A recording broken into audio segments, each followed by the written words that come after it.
Hey friends, this is Raj again from Christ's Words First Ministries in South California, and today I will be trying to summarize the Pauline deception. How this man who called himself Apostle Paul, who came by his own testimony, who proclaimed himself apostle and said that he got a vision from Jesus, how he has misled and deceived the churches past 2000 years. He was the face of Antichrist to be revealed. He is the Antichrist, and we will shortly examine in this summarized version because the previous versions were long and I know some of you do not have the patience, so I'm trying to speed this up but give you the summary of what happened. And please also take time out to see the enlarged, the full version, which is now edited also. Grace of God, Lord Jesus Christ. So friends, let's go through how this man deceived and the questions which were never asked about his genuineness of this fake Apostle Paul, who was the Antichrist, who came with the express purpose to deceive the churches and succeeded in a big way till today. 2000 years have gone by, friends, after Jesus ascended, and this man has been his doctrine is being taught mostly the one of saved by grace alone, through faith alone, in Christ alone. This is nothing but blasphemy and heresy. I call it heresy of the Pharisee because Paul was Saul the Pharisee. So let's quickly examine, friends. Point number one is Jesus curses the Pharisees and Sadducees with 7 woes. He gave 7 curses like he blessed people, but Pharisees he cursed, and Saul was a Pharisee, we must remember that, and he did that in Matthew 23:13-39. He cursed Pharisees, and Saul was a Pharisee, and one of the curses is damnation. So, and then he turns around and appoints a Pharisee, Paul, to be his 13th apostle. Next point, Jesus then warns his disciples with the caveat, beware of the yeast of the Pharisees. He clarifies it's the doctrine of the Pharisees. Beware, be very careful. Because he knew he is the Word himself, right? John 1:1-3. He is the Word. He knew that he knows from Genesis to Revelation and beyond. Jesus knew this guy is coming. So what does he say? Gives a heads up. What does he say? He warns his disciples with the caveat, beware of the yeast of the Pharisees. That is for us, this caveat. Matthew 16:6. Mark 8:15, Luke 12:1. All these Gospels have his warning. He warns us with the caveat, beware of the yeast of Pharisees. But he then proceeds to appoint Saul, the vicious church persecuting Pharisee, as his apostle, as per Paul's story, Acts 9:1-19. So on the one hand, he cursed the Pharisees and then warned us about the yeast, the doctrine of Pharisee, this Paul, and then he goes to appoint. Do you think it is like our Jesus, the inconsistent Jesus? No. This is not in Jesus Christ, who was very consistent, who was very, very frank, honest, upfront, hid nothing, exposed everything. Let's go to the third point. This is very interesting. If we accept Paul as 13th apostle of Christ, we must also accept that by appointing Paul as his 13th apostle, Christ went back on his word in Matthew 12:31, where he said, therefore I say to you, any sin and blasphemy shall be forgiven people, but blasphemy against the Spirit shall not be forgiven. Now, why did he go back on his word? Because Paul with his own mouth confesses that not only had he blasphemed Christ with his mouth in 1 Timothy 1:13, but made others whom he was bitterly persecuting, the young church of the Lord, he made them also blaspheme in the name of God in Acts 26:11. So in Acts 26:11, Paul confesses that he had made others also blaspheme. He had blasphemed, committed the capital sin which cannot be forgiven, and made others also blaspheme. And yet Jesus goes back on his word yet again that this will not be forgiven, this sin, and yet he forgives and chooses this man as another apostle. Do you believe this? Next point, friends. Now let's go to the conversion story of Paul, which is how he entered and infiltrated the church of Christ. And this he took advantage of Christ's physical absence, because Jesus was not there, he had ascended, and he took advantage of that. Maybe he was supposed to, all this was supposed to happen, I do not know. But this is like snake was there in the Garden of Eden. Similarly, Paul did come in. Now at Acts 9:3-8, Paul was blinded. This is now the conversion story of Paul, given by Paul. At Acts 9:38, Paul was blinded by a light and he fell down. His men did not see the light but heard the voice. Remember this. They heard the voice and they remained standing. But what happens in Acts 22:6-11? Paul told the people he was blinded by a light and fell down. His men saw the light, but this time they did not hear the voice. A contradiction now coming to the fore, right? So he contradicts himself. This time they heard the voice. And then at Acts 26:13-19, Paul tells King Agrippa that he saw a brilliant light and heard Jesus who gave him his mission. This time Paul, he fell down, but there is no mention of blindness. Paul didn't tell Agrippa that he was blinded, nor there is mention of his men seeing or hearing anything, although for some reason his men also fell down. First they were standing, then they did not hear, they heard, and then they fell down. Paul was blinded and then he was not blinded. Do you believe this? Changing versions of his story? Who changes versions during interrogations in police stations? Don't you see court TVs and other things? Only the ones who are not speaking the truth, right? So let's move to the next point, friends. Now, Jesus says anything should be established, any event should be established by the testimony of 2 or 3 witnesses. This was biblical practices, and Jesus always honored from the Old Testament everything Father God and the Bible taught. The Old Testament, the Torah, he kept it. Jesus honored it. So that begs the questions: who were the 2 or 3 witnesses who witnessed, credible witnesses who witnessed Paul's conversion? Do you know, friends? Not one was there. Nobody. Except for a bunch of lynch mob members, brutal persecutors, murderers. These were the same people who had murdered Stephen, the man of God. Stephen, if you will. And they had stoned him, and Paul was of course watching over their clothes while they were stoning him to death. Now these are the murderers who had gone to Damascus to do what? Pull back, bring back those who had fled their brutal, dirty persecution, vicious persecution. They had gone to get them back. So we persecute you or maybe kill you. These are the lynch mob members who were with Paul, and they are his witnesses who saw his conversion. Sometimes they saw, sometimes they didn't. Sometimes they were standing, sometimes they fell. Do you believe them or not is your choice. Let's go to the next point, friends. Immediately after conversion, instead of going to Arabia, Paul leaves for Arabia and Damascus instead of Jerusalem for 3 long years after conversion. Alright, this is in Galatians 1:11-20. See, this whole video has all proofs from the Bible. Not one is my thought. Nothing I'm creating. It's all there. You have to investigate, you have to study, you have to examine, you have to literally pour the Bible, like on the Bible. What is there? Every damning evidence against this man is there. But who wanted to know? Because he was dangling a carrot of salvation, saved by grace alone. Now we didn't have to obey. This is what we wanted. Not to obey, not to keep even one commandment of Jesus, and believe and go to heaven, right? Here's your ticket, here's your visa, and now go into the waiting lounge of heaven and wait there. Don't do anything, don't produce any fruit, don't do any act of righteousness. Nothing is needed. This is the doctrine being fed to us, and I take very strong objection. This is opposite of what Father God and the Son. If you love me, you shall keep my commands, Jesus says, John 14:15. What does John the Baptist say in John 3:36? You're saved when you believe, but if you do not obey, the wrath of God remains on you, John 3:36. What does Jesus' brother James say in James 2:20? You fools, don't you know faith is dead without good works?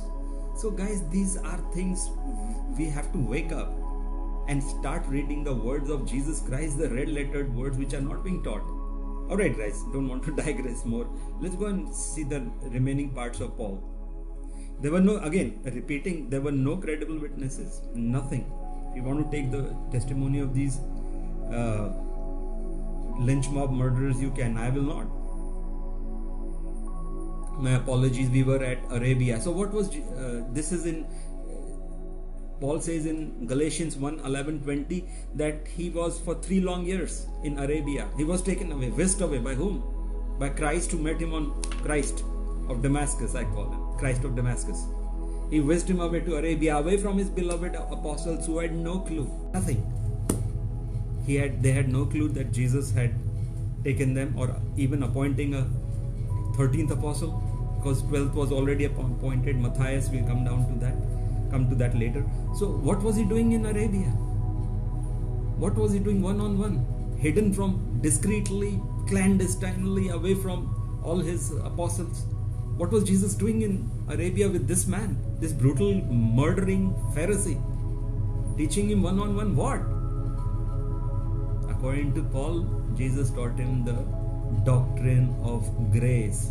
Saved by grace alone, through faith alone, in Christ alone. This is all that will save you. This he never taught himself. Jesus Christ taught millions of people in his 3.5 years ministry, friends. At times he was talking to tens of thousands of people, feeding them. Not once does he utter the word grace. Doesn't it send some alarming signals in your body, alarm in your mind? What are we being fed with, we the Church of Christ? Why didn't Jesus teach grace? Why? Did he forget? Saved by grace alone? Not once. He doesn't even utter the word grace. And then he is crucified, gone. And then he comes back, resurrected. If somebody argues that, oh, he was not glorified, he was not crucified yet, so he didn't teach grace. No, he comes back and starts teaching again. Our teacher, our lovely Jesus, always teaching. Sorry. The Great Commission was given by Jesus, Matthew 28:18-20, the great teaching after he had come back, resurrected. Why didn't he teach? Look guys, now I've died on the cross. The penalty of sin, as this Paul taught, has been paid. Now you just have to believe, and the grace which emanates from my cross, where I lay down my life, is imputed to you. This is what the pastors, the teachers, and the Protestant churches teach mostly, friends, and this is nothing but pure deception. Jesus never taught that. So this is what happened in Arabia. This doctrine of saved by grace alone, which cleverly, craftily, deviously discards and in fact hacks out obedience. It leaves obedience out. Why? When we don't obey, we do what? We sin. What happens when we sin? We are condemned. This was hatched, this conspiracy, in the deserts of Arabia, and this was fed to the church. Us, a new doctrine came to the fore, the doctrine of grace. Nobody else taught. Not anybody throughout the Bible. This is a covenant, friends. Covenant means an agreement with bilateral responsibilities and obligations. If you do this, you shall. This is the core pattern of an agreement, of a covenant. And God's greatest ask was of obedience. Christ's greatest call was of what? Obedience. What is it? Matthew 28:20. What does he say? Teaching them to obey all things I've commanded. Here they don't want to keep one thing, and saved by grace.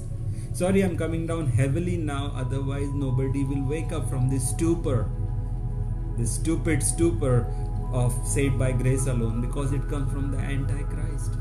Somebody has to call the bluff. The Lord chose me. It's His words. This mouth He's using. I'm worth nothing, friends. Just a failure, average Joe, and less than that. Let's go to the next point. So again, the apostles have no clue that this guy has been chosen 13th apostle. Jesus was present in election of Matthias, who replaced Judas. And this is in Acts 1:12-26. The top brass, the cream of crop of Christian faith was standing there, including all the 11 remaining apostles after Judas, handpicked by Jesus Christ. They prayed in unison to the Lord Jesus Christ, Spirit that help us replace the 12th man who has died now. He committed suicide, Judas, after betraying Jesus. Jesus' Spirit, bottom line, long story short, chose who? The lots were cast after prayer. They went to who? Matthias. He was chosen by Christ. Nobody can deny this. And then Paul claims he's the 13th apostle. Could there be a 13th apostle? Let's see. Now let's go quickly to Revelation 2 verse 2. Jesus Christ praises, congratulates, commends the church of Ephesus for exposing false apostles in Revelation 2 verse 2, which had previously rejected Apostle Paul at least on one occasion, 2 Timothy 1:15. Almost all of his churches in Asia had turned their backs on him, at least for some time. Why? That begs the question, why? Why did they turn their back on him? Right? So, and Paul himself says, he said a lot of things incriminating himself. You know, he says in 2 Timothy 1:15, you know, friends, that everyone in the province of Asia has deserted me, Paul, including Phygelus and Hermogenes. So almost all churches had, or everybody in that church of that area, Asia Minor, had rejected Paul. Then all those 7 churches mentioned in Revelations are part of that Asia. Why had they abandoned Paul? What was he teaching that bothered them? Or what was he doing? Or doing and teaching both? Think about it. We didn't ask questions. I will ask questions, and hard questions based on my due diligence and examining deeply the scriptures, especially the red lettered words of Christ, because I'm a watchdog for Jesus Christ, and I will ask questions. And if needed, I will bite this man, Paul, very hard. I'm a German shepherd of Jesus Christ. Then there is another very strange thing this man kept doing, and I started plucking them out from his own words. Going against the warning of Jesus Christ in Matthew 23:9. Do not call anyone on earth Father, for you have one Father, and He is in heaven. Jesus gives us a caveat, a warning in Matthew 23:9. Don't call anybody Father, because your true Father is Father God, nobody else. Now look what this man says, Paul. Paul goes on to teach in 1 Corinthians 4:15 to Corinthians, even if you had 10,000 guardians in Christ Jesus, you do not have many fathers, for in Christ Jesus, I, Paul, became your father through the gospel. See how he replaced God? I became your father. You guys want to swallow that? I'm not believing this man. And look what he says in next one point is, by saying all scripture is God breathed in 2 Timothy 3:16. Nobody said that, friends, that all scripture is God breathed except this man, Paul. That everything written is in the scripture, every word is God breathed. Really, Paul? Can there be a bigger blasphemy than that? No, there cannot be. Why? Because they're words of Satan. Think Garden of Eden, think his talks with God in Job. They're words of Satan, a lot of them, the testing of Jesus in the wilderness. And then there are words of murderers, there are words of rapists, there are words of those people who had slapped Jesus, crucified him, mocked him, beat him up, called him Beelzebub, the king of demons. Are these words God breathed? Isn't this a great blasphemy? Paul said this, that all scripture is God breathed, to include his scripture, friends, his 13 blasphemous epistles. And they become doctrine, and he succeeded. Nobody asked, how can everything be God breathed? I am asking. Well, I leave it to you, friends, what you think, because finally we'll have to individually face judgment. So please make a prudent choice. Paul, see, again, the next point is very disturbing. Paul says the favorite of the churches in Romans 6:23. You must have heard it 1,000 times. I have also been a very fervent and passionate church goer till I discovered this great deception and the church's resistance to that. Paul says, a favorite of the church in Romans 6:23, for the wages of sin is death, but the free gift of God is eternal life. Wages of sin is death is right. He was mixing good with the bad. Here is a stark example. For the wages of sin is death, but free gift of God is eternal life through Jesus Christ our Lord. This is blasphemy. He's mixing now. He's mixing. Adulteration happening here. Catch it, friends. It's free gift of God is eternal life. Are you sure, Paul? Let me quote this. Jesus rubbishes this claim in Luke 14:25-34. In fact, throughout his ministry, he ridiculed this kind of doctrine. How can you be saved? How is it free gift? You have to pick up my cross, he says, Matthew 10:38. Pick up my cross. deny your flesh daily and follow me. Is this free gift or what? You're not worthy of being my disciples otherwise, he says. Unless, see again the unless is coming, it's a covenant. If you're not willing to obey, he doesn't want you. That's what his brother says, James in 2:20. You fool, you're dead without good works. Faith is dead without good works. That means you will die on the last day if you don't bear fruit. And what did Jesus say? The trees which do not bear fruit, I will chop them off and burn them. It's not going to be easy salvation, friends. Not like this free gift. And what does Jesus say? He rubbishes that claim in Luke 14:25 to 34. Please read that, friends. Luke 14:25 to 34, where Jesus defines what all is needed to just become his disciples. Forget salvation. You don't even cross the first hurdle otherwise. You don't even qualify to be his disciples. How are you saved? What nonsense is being taught that you're saved by? It's a free gift of God. What is free here? Is Jesus lying? Luke 14:25 to 34. Is he lying? You have to hate your father, brother, sister, everybody. You cannot put them above me, else you're not worthy of being my disciples. And unless you hate your life also, you're not worthy of being my disciple. You have to learn to lay down your life for the Lord. He's saying in that. I don't have time because this will pull on to 1 hour and you won't see it. But read Luke 14:25 to 34. Jesus spells out the conditions just to become his disciples. Forget salvation. That will be on the last day, friends. The next very objectionable thing he said was in Romans 5:20, that the law was brought in so that when sin may increase, that the trespass might increase. Really? Law was brought so the sin increases? Look at the lies this man taught. Law was brought in to curtail and convict sin. Mr. Paul, you liar. The law was brought in so that the sin might increase, trespass. But where sin increased, grace increased all the more. Look at the lies upon lies upon lies. Father God says the sinning soul shall die in Ezekiel. The sinning soul shall die. And this man says, where sin increased, grace increased. First of all, Jesus didn't teach grace. And this man, like I said before, they crafted this doctrine of grace. And now he's saying that this grace increases when you sin. Go and sin more, and grace will increase more. How do you like that? Straight from the devil, right? Why?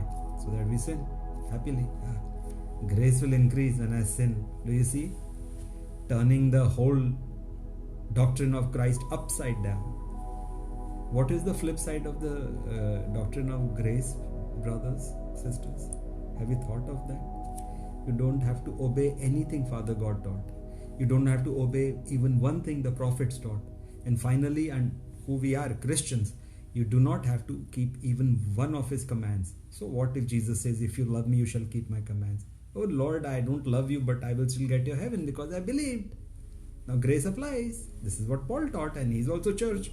I mean, he's also scripture, which of course he only said with his own mouth, nobody else. Jesus didn't ratify that, justify that. No. The law was brought in so that the trespass might increase, but where the sin increases, grace increases all the more. Is nothing but purest blasphemy. Friends, be careful. Do not sin. Jesus said, gouge your eyes out, cut off your limb, but don't sin. It is better to enter kingdom of heaven without an eye or a limb than to enter hell with eyes intact and the whole body intact. It doesn't mean start cutting off, but he was extreme on not sinning. Extreme. Jesus Christ, like Father God. He is the face of God. Now you know.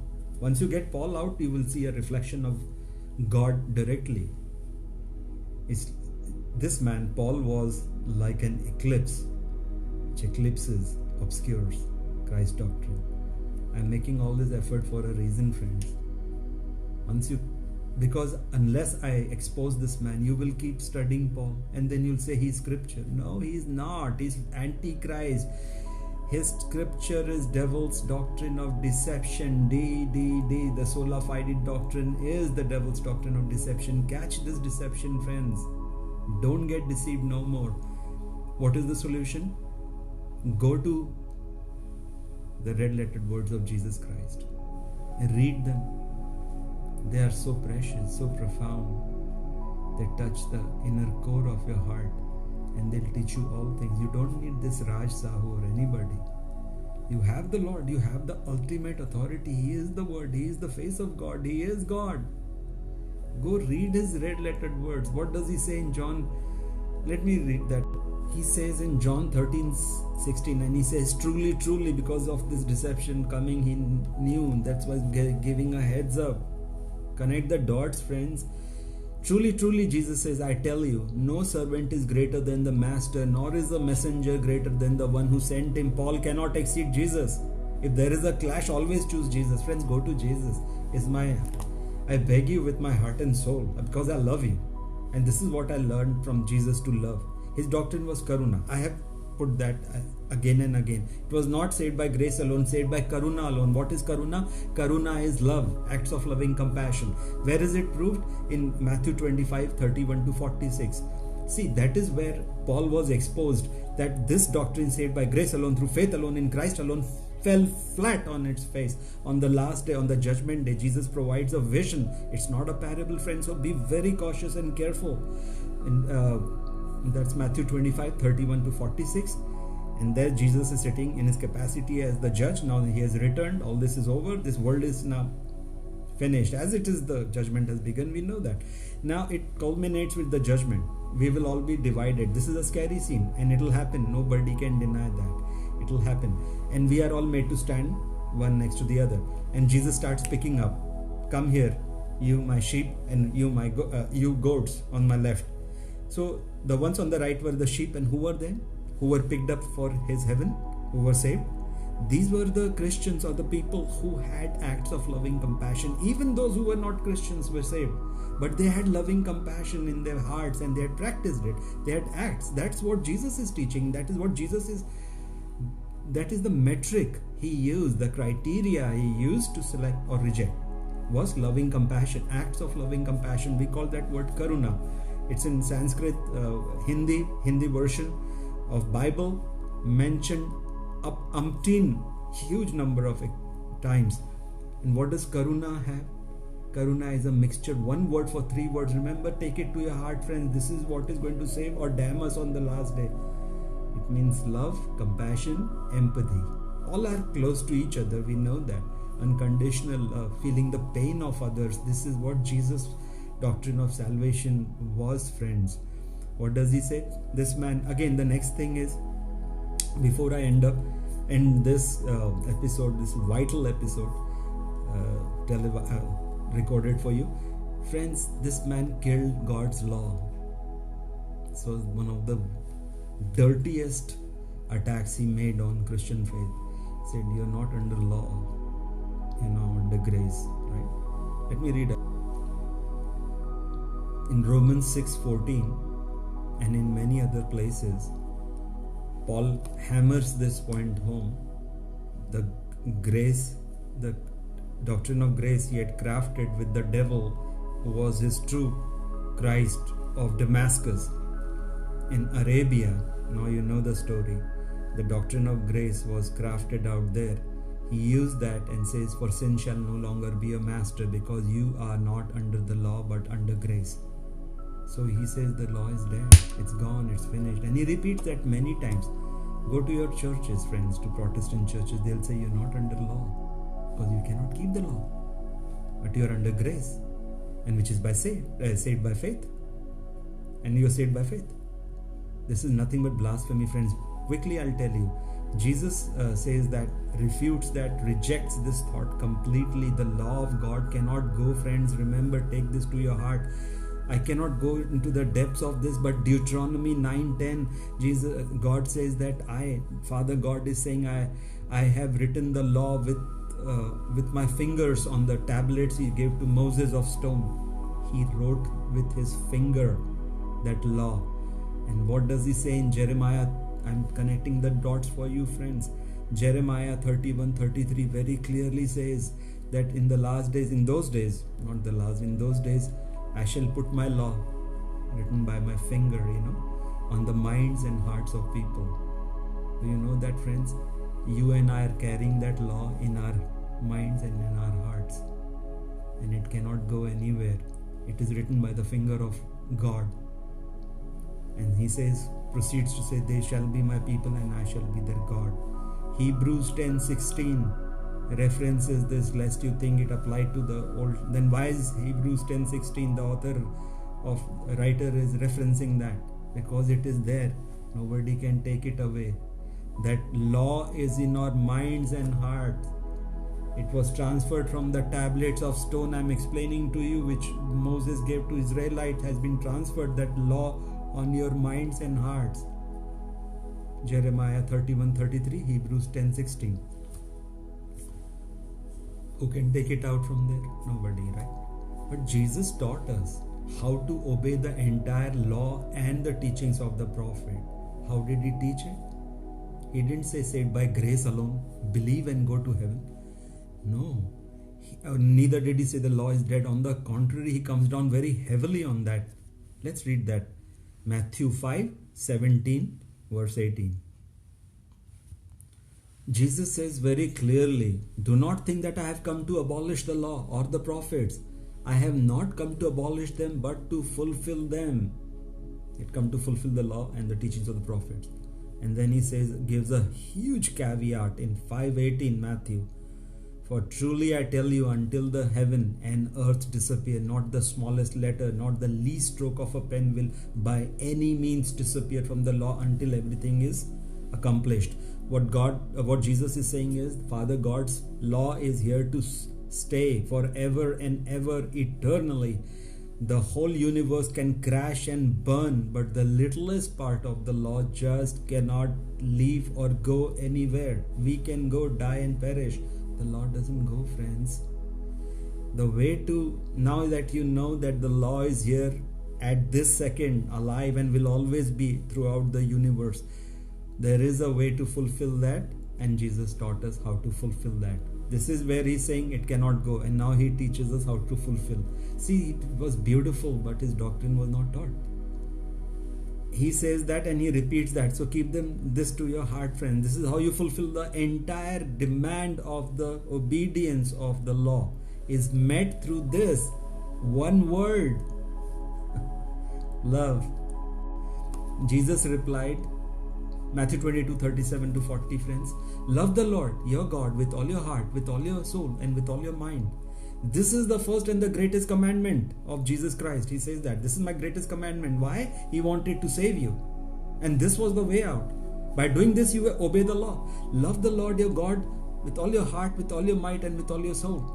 This is the first and the greatest commandment. And the next is like this, the second one. Love your neighbor as yourself. And then he says all the law and the prophets hang on these two commandments. What he's saying is, friends, when you start loving God and the fellow human being with genuinely, unconditionally, without expectations of anything, when you move away from sin and love God and start loving the neighbor, the other human beings, you fulfill the entire demand of the law. You don't have to keep it add verbatim or however you pronounce, not word for word, but by this you have totally kept the entire law, just by practicing what I said before, karuna, loving compassion. And see, that's what came true on the last day. Matthew 25:31-46. When the judge, Jesus Christ, returned and judged people, he used the same metric of loving compassion, what he's teaching. And just to see how beautifully it all connects, it was all about love, friends. Why? God is love. Who says that? 1 John 4:8. If you do not know how to love, you do not know God, because God is love. I'm paraphrasing it. 1 John 4:8, God is love. Then John repeats it in 1 John 4:16, for God is love. Alright, God is love. He's a spirit and he's love, spread throughout the universe. Go to Jeremiah 23:24. His spirit is everywhere in the universe, and that spirit is love, and that spirit is God. Now, his demands of the law is met with, coming back to this, is through practicing loving compassion. Keep this word in mind, karuna. As we have learnt English, I'm from India. and I speak English, you can learn one word, karuna, because it's vital, it's crucial, and it has all languages are, by the way, from God, not from any human. God gives all these good things. Everything good thing is from heaven. One word for three words: love, compassion, empathy, and that defines the doctrine of Christ Jesus. That was karuna. All right, keep that if you will. And if you can't remember karuna, sing simple words.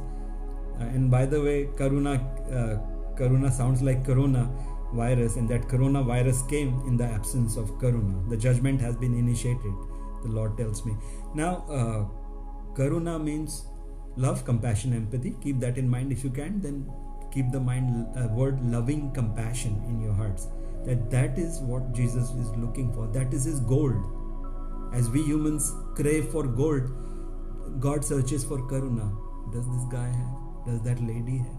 These are my people.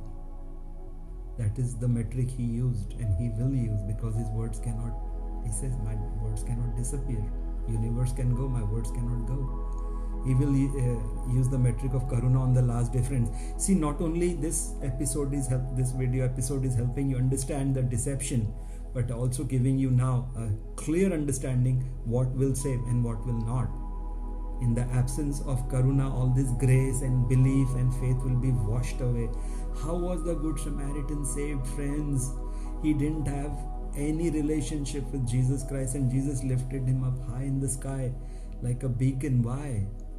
Because he had karuna in his heart. He had loving compassion. He saved an unknown stranger. You know the story of the Good Samaritan. Don't want to go into that. How was Lazarus and the rich man saved? You have to think of these things. He had no relationship in that parable Jesus narrates. He had nothing, and yet he's saved. Look how again and again and again Paul's doctrine of saved by grace through faith is falling flat. And the biggest again is that proof where Jesus is sitting as the judge. Matthew 25:31-46 doesn't use this metric, this doctrine which Paul taught. So let this be an eye-opener, friends. Dwell on it, chew on it, mull on it, read, study the red-lettered words of Christ. Again, before closing, I would like to give you two verses. One is, he condemned the rock of Christ, Peter. Did you know that? And called him a hypocrite. We swallowed that also. I don't. This man hated Peter. That's why. Because he was from genuine apostle of Jesus Christ, his rock on whom he built his church. Now, Paul hated that because he was from devil. He had hatred. So he calls him what? Hypocrite. What? He calls him what?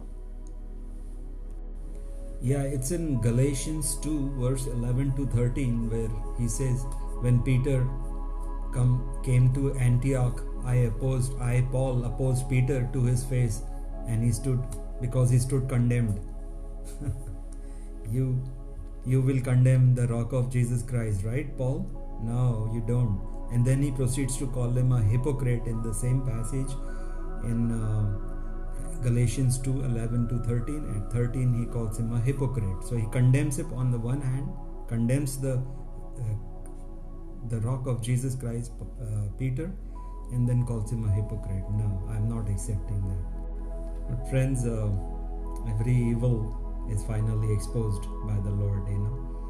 This man Paul, who came with the express purpose. Now by now, hopefully you've realized how he just distorted everything Father God taught and the Son taught into something called grace, which he invented and crafted in the stint in Arabia for 3 years. That's what he was perfecting. And then he came and barfed it out on us. He barfed it out.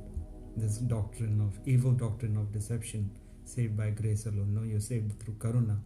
Turning away from sin, turning to love. Unconditionally loving God and other people. That was the message. God is love. He taught love.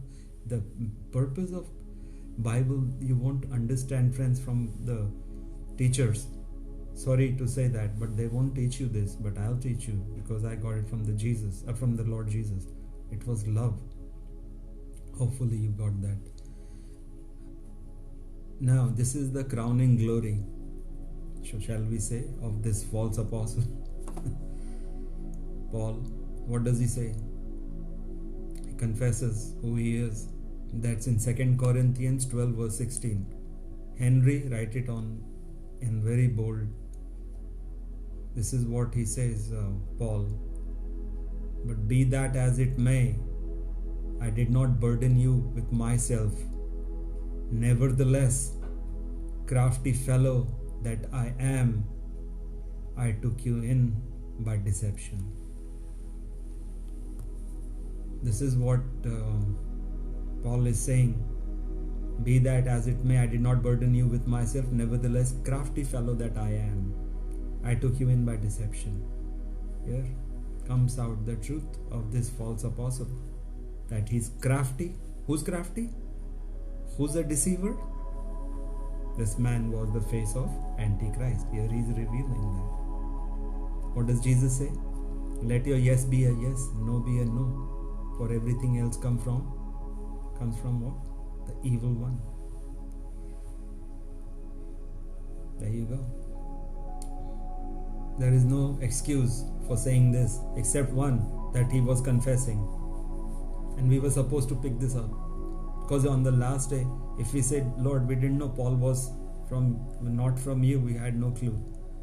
And Jesus says, didn't you read 2 Corinthians 12:16? If you believed everything else of Paul, why didn't you believe this confession where he's saying, the crafty fellow that I am, I took you in by deception. He was deceiving you. He said that. Why did you believe that? Why didn't you believe that? And turn to me, the red-lettered words of Christ. Thank you, friends. With this, I end this 40-minute episode. This will be one of the most important sermons you must have seen, because it's from the Lord. He's using an average Joe like me. Read, study, and understand what the Messiah speaks. His words count the most. Not all words are God-breathed. Messiah says, I'm greater than Solomon, I'm greater than Moses, I'm greater than everybody else to come. Save God. God is greater than me and nobody else is. So try to understand this, friends. Red-lettered words of Christ capture all his teachings. And what will save is Karuna. You'll get that when you study that. Karuna is love, compassion, empathy. And you get that, and you walk away from sin, walk to Karuna. That's what Jesus wanted. I hope you will get and practice that, and practice the red-lettered words of Christ Jesus. I pray blessings on all of you and myself. God bless you. Bye-bye.